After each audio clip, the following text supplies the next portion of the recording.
দিদি, তুমি কি আমাদের সাথে ঘুরতে যাবে? মেয়েদের শীতের ছুটি পড়লো, ঘুরে এসে আমি তাদের নিয়ে তার নানার বাড়িতে বেড়াতে যাব। তুমি কি যাবে তোমার মেয়েদেরকে নিয়ে আমাদের সাথে?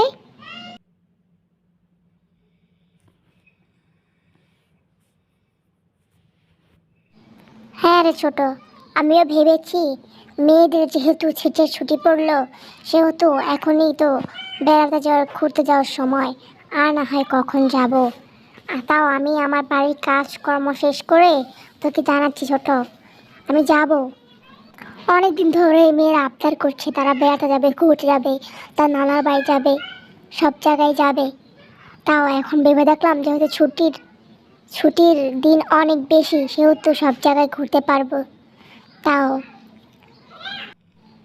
তো দাদাকে বলে আমরা সব গোছাচ্ছি, এবং তুই প্রস্তুতি নিয়ে নে যাওয়ার।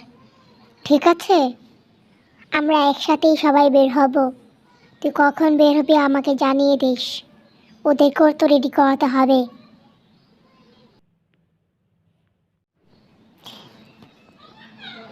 হ্যাঁ দিদি, আমরা আসবো।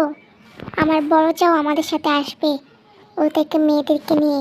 তুমি সব কিছু রেডি করো, আমরা সবাই একসাথে যাব।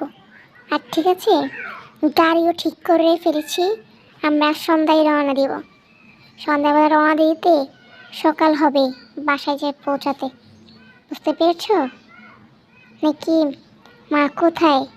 মাকে বলে দিও আমরা যে আসবো সবাই মিলে।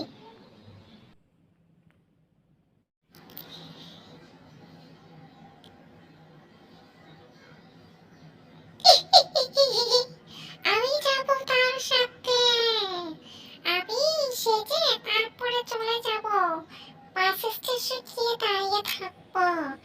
আমি সেজে যাব পড়তে, তখন দেখি তোদেরকে কে বাঁচায়। আমি ছাড়া কে আর যাবে? আমি হলাম পেপি। তোদেরকে দেখি কে বাঁচাচ্ছে। বাহ দিদি, তোমার সাথে অনেকদিন পর দেখা হলো। তুমি এখন আর বাড়ি থেকে বের হও না। তোমার কি হয়েছে আসলে সেটা বলো তো দেখি। কেন বের হো না বাড়ি থেকে? আমরা তো সবাই তোমার কথা বলি। তোমার কি কোনো অসুখ নাকি? আর বলিস না মিনু, সামনেই তো আমাদের বাড়িতে বিয়ে, সেজন্য বাড়ির সব কিছু কাজ করতে হচ্ছে। কোনো সময়ই পাই না বাড়ি থেকে বের হওয়ার। কি আর বলি, বাচ্চাদেরও ছুটি এখন, এখনই তো সব কাজ টাজ করতে হয়, বুঝতে পেরেছি।